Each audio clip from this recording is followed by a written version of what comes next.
Olá, queridos, a paz do Senhor Jesus. Bem-vindos ao assunto de hoje. Deus restaura a nossa vida. Esta é a 10ª lição do trimestre que estamos estudando sobre o livro dos Salmos e o texto para leitura em estudo, Salmo de número 126, composto com 6 versos, e os tópicos que vamos abordar são eles. Primeiro, aspectos gerais.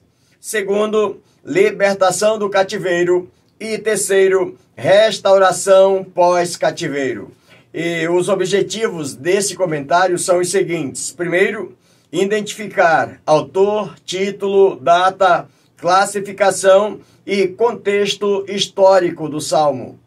Segundo, reconhecer as obras de Deus a favor de Israel. E terceiro, compreender que depois dos nossos exílios é preciso muito trabalho de restauração. E eu sugiro que você faça a leitura do Salmo 126 e 127, que somados a esse comentário, o seu aproveitamento será ainda maior. Quero agradecer mais uma vez a você, querido irmão, querida irmã, já inscritos no canal, meu muito obrigado mais uma vez pelo privilégio. E para você que está me assistindo agora ou já de outras vezes e ainda não o fez, se inscreva no canal, não esqueça de deixar o seu like, de fazer o seu comentário, de apertar o sininho para ser informado todas as vezes que o novo vídeo for postado, compartilha o link com mais alguém e juntos vamos proclamando a palavra do Senhor nosso Deus. Na introdução deste comentário, este salmo é um cântico de ação de graças pela volta do cativeiro. Aquilo era bom demais para se acreditar, parecia-lhe um sonho. Aqui veremos não apenas que Sião permanece, mas que a sua glória retorna depois da angústia. Pessoas felizes para quem cada subida era um cântico, cada parada um hino. Aqui, o que confia se torna um semeador. A fé opera através do amor, obtém uma bênção presente e assegura uma colheita deleitosa. O salmo é dividido em uma narrativa, que está no verso 1 e verso 2, um cântico no verso de número 3, uma oração no verso de número 4 e uma promessa, que está no verso 5 e no verso de número 6. Primeiro tópico, aspectos gerais. Primeiro subtópico, autor, título e data. Não temos informação concreta sobre a autoria do Salmo 126. Sobre o título em itálico, no topo da expressão hebraica cântico de romagem, que no hebraico significa ou é chamado Shai Hamaló, não podemos precisar a data da composição, mas ela está relacionada ao que aconteceu no ano 536, quando Israel está cativo lá na Babilônia, e neste ano é o ano da libertação deles. Portanto, o escritor, o autor do Salmo, está contando essa história do que aconteceu, como eles estavam, como foi a notícia para eles e como a reação de cada um deles diante desse episódio. Portanto, o Salmo 126 conta essa história. Não significa dizer que ele foi composto lá, mas o escritor está contando o que aconteceu exatamente no ano 536, no ano da libertação dos hebreus lá na Babilônia. Segundo subtópico, classificação. Como vimos, o Salmo 126 faz parte dos cânticos dos degraus e forma uma trilogia com o Salmo 127 e 128. E eles contam realmente a história do que aconteceu até o repovoamento da cidade novamente. Por exemplo, no Salmo 126, ele fala do retorno de Israel. Estão na Babilônia e quando recebem a ordem que eles vão poder voltar, recebem a notícia que eles estão libertos, o salmista começa cantando: quando o Senhor trouxe do cativeiro os que voltaram a Sião, nós estávamos como os que sonham. Então a nossa boca se encheu de riso e a nossa língua de cântico, E entre as nações se diziam: grandes coisas fez o Senhor por eles, e por isso eles estão alegres. E o povo cantava dizendo: grandes coisas fez o Senhor por nós, e por isso estamos alegres. Já no Salmo 127, o autor agora está falando sobre a reconstrução. 70 anos ficaram para trás na história, a cidade para trás, as suas casas, o templo do Senhor, 70 anos, 3 ou 4 gerações já para trás. Então, queridos, reconstruir novamente não seria fácil, seria trabalhoso. Por isso, o autor agora está cantando talvez para animar aqueles que estavam desanimados, achando que não valia a pena, como reconstruir. Ele está dizendo: o Senhor que libertou nós, Ele vai poder nos ajudar. Por isso o salmista canta dizendo assim: se o Senhor não edificar a casa, em vão trabalham os que a edificam. Se o Senhor não guardar a cidade, em vão vigia a sentinela. Aí ele diz assim: inútil vos será levantar de madrugada, repousar tarde, comer o pão de dores, pois assim ele dá aos seus amados o sono. E aí o salmista diz: eis que os filhos são herança do Senhor, e o fruto do ventre o seu galardão. Como flecha na mão do valente, assim são os filhos da mocidade. Ou seja, ele está mostrando que essa família unida, bem treinada, bem capacitados, eles vão conseguir restaurar Jerusalém, restaurar a sua terra. Mas o 128, ele agora está cantando sobre o repovoamento, como novamente se tornaram uma cidade povoada, uma cidade habitada por muitas pessoas. Aí o salmista canta dizendo: bem-aventurado aquele que teme ao Senhor e anda nos seus caminhos. A tua mulher será como a videira frutífera ao lado da tua casa, os teus filhos como planta de oliveira à roda da tua mesa. Eis que assim será abençoado o homem que teme ao Senhor. O Senhor te abençoará desde Sião, e verás os bens de Jerusalém todos os dias da tua vida. Verás os filhos dos teus filhos e a paz sobre Israel. Você vai povoar a sua cidade, vocês vão crescer, vocês vão novamente ver as gerações de vocês vão ser abençoados. É o que o Salmo 128 expressa. Portanto, formando uma trilogia. O primeiro falando sobre o retorno, o segundo sobre a reconstrução e o terceiro falando sobre o repovoamento daquele povo na sua terra natal. Terceiro subtópico: contexto históricos. Como já referido, a temática do Salmo 126 tem relação direta com o exílio do povo de Israel. E para isso convém lembrar que, com a morte de Salomão, levou a divisão do país em 2 blocos. Ao norte ficaram 10 tribos que reuniram-se no reino de Israel, chamado Reino de Israel, e fizeram da sua capital a cidade de Samaria. Já no reino do sul ficaram as tribos de Judá e as tribos de Benjamim, que são chamados de Reino de Judá, ou a tribo de Judá, que tem como capital Jerusalém. E no ano 722 a.C., o texto diz que Israel, essas 10 tribos, o bloco do norte, eles foram levados pela Síria, cativos. E 100 anos depois, foi a vez agora de serem levados já pela Babilônia ao cativeiro, a tribo do sul, que é as tribos de Benjamim e a tribo de Judá. E ficaram lá por 70 anos. E no ano 536 a.C., eles estão voltando para a sua terra, portanto, um período de 70 anos. É bom lembrar que eles estão lá e quando Ciro assume a sua posição de imperador, ele agora baixa um decreto, escreve uma lei e faz a divulgação de que Israel estaria livre e poderia voltar para a sua terra. Ciro, rei da Pérsia, ele publicou esse decreto legalizando que os judeus podiam voltar. Agora escute uma coisa, por que Ciro está fazendo isso? Porque lá no livro do profeta Jeremias, capítulo 25, verso 12, existia já uma profecia registrada.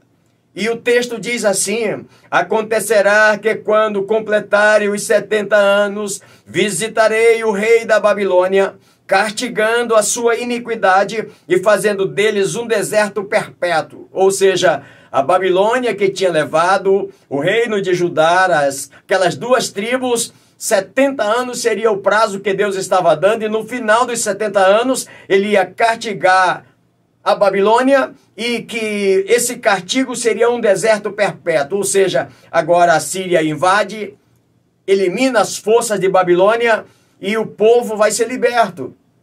No livro do profeta Jeremias, capítulo 29, verso de número 10, o profeta ainda disse o seguinte: assim diz o Senhor, certamente que passados os 70 anos na Babilônia, vos visitarei e cumprirei sobre vós a minha boa palavra, tornando-vos a trazer de volta a esta terra. Então existia uma palavra profética dizendo que com 70 anos Babilônia seria julgada, com 70 anos Israel seria trazido de volta, porque o Senhor cumpriria a sua boa palavra acerca deles. E lá no livro de Esdras, capítulo 1, do verso 1 ao 11, diz que exatamente conta essa história, que no ano 538 a.C., Ciro assina o decreto. Pastor, mas o texto diz que foi de 606 a 536. Como é que Ciro está assinando um decreto 538? Tem 2 anos de diferença. É exatamente. Esses 2 anos de diferença é o ano dessa mobilização, até que acontecesse toda essa transição. Não foi uma assinatura de um decreto hoje e amanhã Israel já está na sua terra. Irmãos, era 70 anos de cativeiro. Outros costumes, outros pensamentos. Terra distante, como voltar, como chegar. Então foi uma preparação de 2 anos. Exatamente para cumprir a palavra de Deus, porque o Senhor não erra. O Senhor falou que era 70 anos. Por isso Ciro faz um decreto 2 anos antes, para que quando chegasse aos 70 anos tivesse o cumprimento cabal da profecia instalada na Bíblia Sagrada. Agora escute uma coisa. Todos os judeus que quisessem voltar a Judá e reconstruir Jerusalém, o texto diz que Ciro favoreceu recursos para o retorno e para a construção do templo também. O texto ainda diz que Ciro ainda devolveu todos os utensílios da casa do Senhor para que os judeus levassem de Babilônia para Jerusalém, num total de 5.400 utensílios, ou seja, um cumprimento cabal da palavra de Deus, mostrando de que aquele cativeiro Deus o permitiu, mas que no final daquela época ou daqueles tempos eles estariam de volta. Portanto, queridos, o Salmo 126 fala da libertação e retorno dos judeus à terra de Israel. Segundo tópico, libertação do cativeiro. Salmo 126, verso 1 a 3. Primeiro subtópico, inacreditável libertação. Salmo 126, verso 1 e 2. Queridos, os versículos 1 a 3, eles falam da época do estado de graça que tomou conta dos judeus ainda na Babilônia. Texto como: ficamos como quem sonha, que está no verso de número 1. A nossa boca se encheu de riso, que está no verso 2. São expressões poéticas que tentam traduzir a alegria daquele povo. Eles falam com profundidade, semelhante à restauração de Jó. No capítulo 42, versos de número 10 a 17, fala que Jó viveu um estado de um cativeiro, de uma enfermidade terrível, que nem a sua esposa e nem os seus melhores amigos tinham palavras para lhe ajudar. Pelo contrário, talvez ainda massacravam um pouco com suas palavras. Mas um dia, o texto diz que quando Jó orava pelos seus amigos, o Senhor virou o cativeiro de Jó e acrescentou outro tanto, em dobro, tudo quanto Jó tinha. O último estado de Jó, ele foi abençoado muito mais do que o primeiro estado. E quando olhamos para Israel, exatamente no verso de número 2, aquela lamentação, aquele gemido que eles viveram 70 anos no cativeiro, agora estão sendo substituídos pelo riso e pelo cântico de alegria. Quando o povo de Israel entrou no cativeiro, as suas terras foram habitadas por outros povos para impedir a restauração ou a recuperação. E o cativeiro aconteceu por causa da apostasia, mas agora o retorno acontece após o arrependimento de Israel. O Salmo 137, o salmista chega até a cantar, dizendo que junto aos rios da Babilônia nos assentávamos e conversávamos e penduramos as nossas harpas nos salgueiros, e quando alguém pedia para que cantássemos um hino ao Senhor nosso Deus, nós dizíamos: como cantaremos um louvor a Deus em terra estranha? Além de tudo, nossas harpas estão penduradas no salgueiro. Queridos, quando olhamos para esse texto, o que nós observamos é que é semelhante tanto a história de Jó quanto a história de Israel, da forma como Deus é poderoso. Escrevendo aos Efésios, o apóstolo Paulo afirmou que Deus é poderoso para fazer além do que pedimos ou pensamos.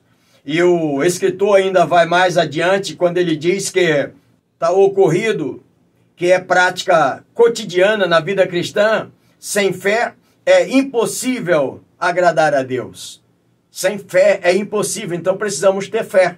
Mas é bom lembrar também que o escritor mostra que existem situações que Deus opera que vai além ainda da nossa fé, como aconteceu no caso de Lázaro.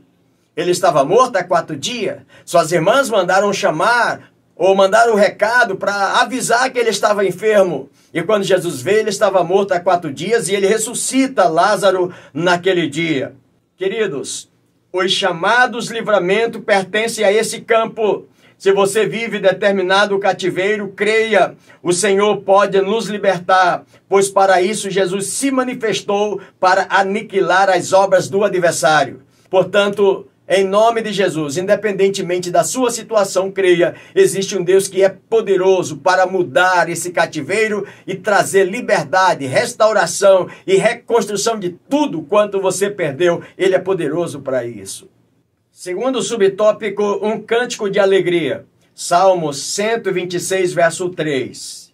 Esse versículo é um reconhecimento sóbrio das grandes obras de Deus em favor de Israel. Especialmente a libertação do cativeiro, queridos. Seria triste que parentes, amigos, conhecidos reconhecessem de que nós fomos alvo de uma grande misericórdia e nós mesmos não proclamamos isso. Então seria triste para Israel também essa situação. Todo mundo está dizendo que vocês foram libertos e vocês de braços cruzados, não agradecendo a Deus. Seria isso. E o escritor ainda diz mais que, infelizmente, o passar do tempo pode produzir esse efeito em nós.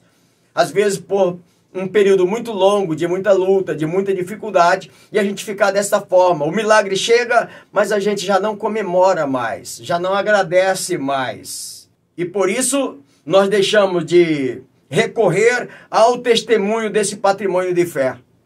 Estamos envolvidos no meio do problema, da dificuldade, esquecemos do tempo passado, da forma como oramos e que Deus respondeu a oração, e agora estamos aqui inerte, vivendo essa situação.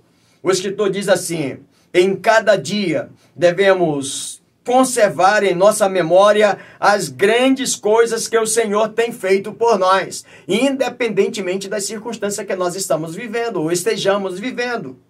Somente desta forma, escuta, irmãos, conservaremos a alegria de sermos curados, libertos, protegidos e abençoados de outras maneiras. Por isso o escritor Paulo diz: alegrai-vos sempre no Senhor. Outra vez digo, alegrai-vos, quando ele escreve aos Filipenses capítulo 4, verso 4. A palavra do apóstolo Paulo parece emanar desta fonte comutativa ou cumulativa de bênçãos. E nós observamos aqui, o escritor faz menção até de alguém que o seu filho fora praticamente desenganado dos médicos, e eles fazem uma oração dizendo: olha, se o Senhor curar, se o Senhor sarar, nós faremos um culto durante 10 anos, todos os meses, agradecendo a Deus. E o escritor diz que quando o pequeno Ulisses nasceu saudável, e o culto continua sendo feito. Ou seja, para mostrar para nós acerca do grande poder de Deus. Às vezes, irmãos, a alegria ela está represada no coração, nos corações ingratos, diz o escritor. Não devemos esquecer as bênçãos de Deus. Como, pastor, que o escritor está dizendo que às vezes a alegria está represada num coração ingrato? É porque muitas vezes, corações que deveriam estar extravasando a sua alegria, mostrando as grandes coisas de Deus, está lá, parado, seco, e que poderia agradecer a Deus, tanta coisa boa que Deus fez na vida de tais pessoas, mas eles não conseguem agradecer a Deus. Por isso o salmista, o escritor diz que às vezes a alegria está represada no coração de pessoas ingratas. Sejamos gratos a Deus, independentemente das circunstâncias à nossa volta, gratos a Deus por tudo que Ele fez, por tudo que Ele está fazendo e por tudo que Ele vai fazer ainda. Terceiro subtópico, testemunho dos gentios. Verso de número 2, parte B. Israel é uma nação que nasceu e viveu até hoje cercada de outros povos, e muitas vezes em conflito com eles.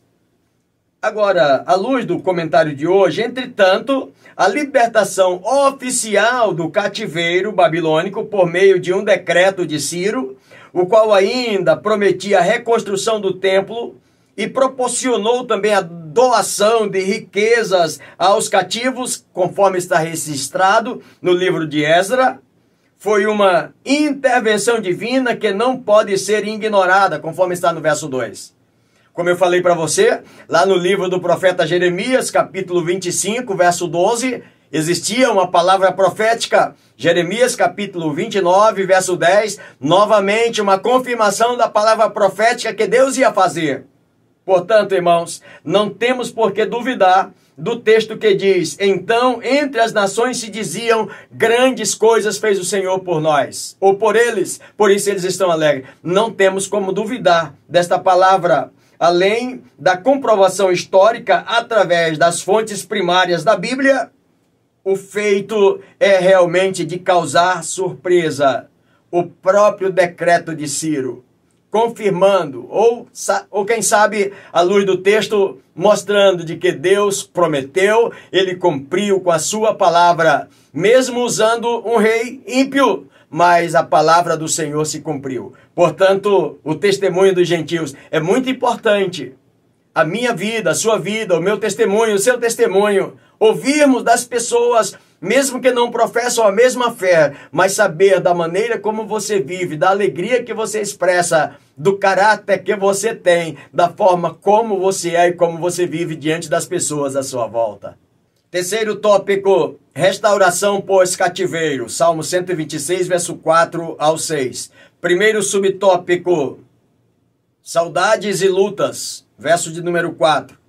O escritor diz que pode parecer estranho, mas nem todos os judeus deixaram a Babilônia naquele dia ou naqueles anos em que Ciro declarou que eles estavam libertos. Por quê, pastor? Porque muitos judeus tinham prosperado lá na Babilônia, cumprindo a própria palavra de Deus: orai pela paz da cidade, e na paz da cidade vocês também terão paz. Então eles estavam ali cativos e trabalharam em prol da própria cidade onde eles estavam, e eles também foram abençoados, prosperaram. E outros porque já tinham nascido ali, nascido filhos e se criado ali, então era muito difícil na concepção de muitos deles deixar: eu já estou bem aqui, voltar para aventurar novamente. E alguém que nunca tinha vivido lá em Israel, eu saí daqui como? Chega lá, não tem emprego, não tem trabalho, não tem nada. As lutas eram muitas para os regressos, irmãos. Não havia plantações, nem pecuária, não havia empregos que garantissem a sobrevivência. O templo e os muros de Jerusalém estavam destruídos. Psicologicamente, diz o escritor, muitos estavam afetados, pois, não obstante o riso, todos os regressos careciam de restauração. Mesmo estando rindo, estando feliz, nós agora estamos libertos, nós não somos mais cativos, mas todos precisavam de restauração. O retorno implicava restauração em todas as áreas. Restauração psicológica, restauração emocional, restauração espiritual, restauração financeira em todas as áreas. Durante os 70 anos de exílio, a terra não ficara totalmente desocupada. Tinha pessoas lá ocupando. Agora, para onde nós vamos? Qual o lugar? Aonde vai estar desocupado? Era um monte de coisas a ser pensado. Os samaritanos, estão presentes nas páginas do Novo Testamento, surgiram nesse período como um povo que praticava o culto paralelo ao mesmo Deus. Então tudo isso tem esse pensamento na cabeça deles. Por isso, queridos, que a restauração pós-cativeiro era misturada de saudades daquelas pessoas que estavam ali vivendo talvez com 70, 70 e 80 anos, saudade da minha terra, mas ao mesmo tempo que luta para a gente poder voltar e tentar restaurar e tentar habitar novamente. O texto é muito lindo para todos nós, para mostrar de que a reconstrução geralmente é trabalhosa. Precisamos de ânimo, precisamos de força, precisamos de graça divina para a reconstrução, seja ela no campo físico, ou no campo familiar, ou no campo espiritual. Segundo o subtópico, uma oração, Salmo 126, verso 4. O texto diz que eles oravam dizendo: Senhor, restaura nossa sorte como as torrentes do Negueb. O retorno de Israel a seu território pode ser, em parte, comparado à libertação dos escravos da Lei Áurea no Brasil, no ano de 1888. É assinado no dia 13 de maio daquele ano pela princesa Isabel, que foi a responsável pela libertação de 700 mil escravos que viviam no Brasil. Mas a história diz que, após a libertação, a maioria dos libertos, eles permaneceram marginalizados e desprovidos de acesso à saúde, à educação, à formação profissionalizante, ao exercício da cidadania, e muitos acabaram abandonados e abandonando a fazenda onde viviam e se mudaram para outras localidades porque não tinham como sobreviver, não tinham como começar ou recomeçar uma nova história. Cabeça de escravo, coração de escravo, pensamento de escravo, tudo na vida deles era voltado àquilo ali, ser subjugado daquele jeito. Queridos, os judeus, eles tiveram o direito de regressar, mas agora precisavam de um segundo milagre. E o escritor diz que esta é, às vezes, a nossa situação. Conseguimos, às vezes, o emprego de volta, que perdemos, quem sabe, por algumas situações no trabalho. E aí o escritor diz assim: e como contornar agora a redução do salário? Como contornar as intrigas no trabalho? Ele fala: o cônjuge voltou ao lar, todavia, como fica o processo de restauração desse casamento? Porventura, o desinteresse conjugal não arruinará tudo novamente? Se não houver o interesse da reconstrução, vai arruinar, por mais que volte, vai arruinar tudo novamente, diz o escritor. Depois de sermos libertos pelo Senhor, nós continuamos também precisando de um milagre, e às vezes de um milagre contínuo e permanente. Liberdade sem boas condições na nova vida pode ser um desafio. Depois dos nossos exílios, é preciso muito trabalho de restauração, diz o escritor. Existem traumas a serem curados e necessidades novas surgem todos os dias. Mesmo após essa restauração, eles estão voltando, mas tem muitos traumas a serem curados. No Salmo 126, verso 4, quando eles estão dizendo: Senhor, restaura nossa sorte como a corrente do Negueb, eles estão dizendo: Senhor, completa o processo de restauração. Por quê, pastor? Porque nem todos vieram, acabei de falar para você. Muitos ficaram lá: não, eu estou muito bem aqui. Não, eu nasci aqui, aqui eu vou ficar. E eles estão orando, dizendo: Senhor, completa esse processo de restauração, porque não vai ser muito fácil. Talvez por alguns não terem voltado, que eles estão orando assim, e ainda permanecer ali dispersos como cativos.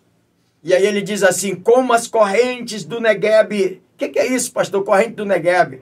Negueb, onde imperava a sequidão. mas que a certo período do ano, por causa da neve ou da chuva, esses lugares eram inundados por muitas águas, e uma vez inundados, esse lugar produziam muita fertilidade. Mesmo lugar seco, ressequido, mas que de vez em quando, numa temporada do ano, ou a neve que derretia, ou a muita chuva que caíam, aquele lugar era suficiente para produzir vida. Eles estão dizendo: Senhor, restaura nossa sorte como as torrentes do Negueb, que facilitam a produção de vida, que trazem novamente fertilidade para nós. Esta é a oração que eles estão fazendo, irmãos. Restaura. Por causa disso, porque muitos voltaram, mas muitos não queriam voltar, muitos queriam ficar lá, e eles estão dizendo: nós queremos o nosso retorno 100%, nós queremos a nossa restauração integral, queremos todos de volta na nossa casa, na nossa terra, na nossa pátria. Terceiro e último subtópico do comentário de hoje, uma promessa, Salmo 126, verso 5 e verso 6. Aqui o salmista diz que ele termina com uma bela metáfora nos versículos 5 e 6. Israel havia semeado em lágrimas lá na Babilônia. De volta à terra, os judeus precisavam continuar crendo na lei da semeadura. Precisavam lançar sementes naturais e espirituais de restauração, a fim de que, mais uma vez, se alegrassem com o socorro divino. Semeaduras naturais e semeaduras espirituais. Novamente, nós precisamos ser a nação que éramos espiritualmente diante de Deus, mas também as semeaduras naturais para que possamos também colher os nossos frutos. Queridos, o escritor diz o seguinte: a aflição atual não deve ser considerada como se fosse durar para sempre, na minha e na sua vida. Não é o fim de maneira alguma, mas apenas um meio para alcançar um objetivo maior. Angustiado é o nosso semear, alegre será o nosso colher. Se não houvesse semear em lágrima, não haveria colheita em alegria. Estas promessas é feita livremente aos que trabalham, aos que esperam e aos que choram. E eles podem ter certeza de que não falhará as promessas de Deus. No devido tempo, eles cegarão. O que aconteceu com Israel? Jeremias volta a dizer para você, Jeremias 25, verso 12, Jeremias 29, verso 10. É interessante lembrar que nesse salmo, ele faz uma comparação do agricultor, aquele que com lágrimas semeia. É porque o agricultor, ele enfrenta uma tarefa difícil. Hoje não, hoje já existe o serviço de irrigação, mas naquela época não existia, irmãos. Quando o agricultor saía a semear, ele se defrontava com muitos fatores desconhecidos, como, por exemplo, haverá chuva. Será que vai chover para a semente nascer? Será que vai haver bastante água para continuar fluindo e a minha produção desenvolver? As doenças que destruirão a jovem plantação, como cuidar ou como prever? A outra coisa era os gafanhotos e os insetos que muitas vezes devoravam a safra. Como eu vou proteger? E além do mais, ele também não tinha certeza se antes da sua colheita os predadores, os saqueadores viriam e roubariam os frutos da sua tão sonhada colheita. Tudo isso são comparados às lágrimas que o agricultor derrama quando ele está semeando. Se todos os fatores divinos e humanos cooperassem juntamente, então a colheita seria fértil. E é aqui que nós finalizamos o comentário mostrando que, independentemente das circunstâncias à nossa volta, nós precisamos crer que o Senhor é poderoso para cumprir a sua palavra para mim e para você em pleno século que nós estamos vivendo. Assim é conosco, meus irmãos. Esse salmo deve ser considerado na igreja como um provérbios inspirado, quando o coração do homem está tão comovido que ele chora pelos pecados dos outros, ele é escolhido para servir. Os que conquistam almas são antes de mais nada, os que choram, os que se lamentam, os que derramam o seu coração por almas, por vidas, que lamentam pelas almas. Da mesma maneira como não existe nascimento sem as dores do parto, também não existe colheita espiritual sem doloroso trabalho na terra. E finalizamos o comentário dizendo o seguinte: quando os nossos corações estão quebrantados de angústias por causa das nossas aflições, nós quebrantamos os corações de outros homens. As lágrimas sinceras geram lágrimas de arrependimento. E a aplicação pessoal, o escritor diz o seguinte: por mais grave que seja o seu cativeiro, sua aflição, creia que Deus pode restaurar a sua alegria. Querido colega, querido companheiro, querido professor, professora, querido aluno, querida aluna, a todos vocês que me acompanharam até aqui, espero poder ter contribuído com você mais uma vez. E se Deus assim nos permitir, estaremos juntos no próximo comentário com o mesmo lema da nossa igreja, como sal da terra e luz do mundo, e sempre avançando pela fé.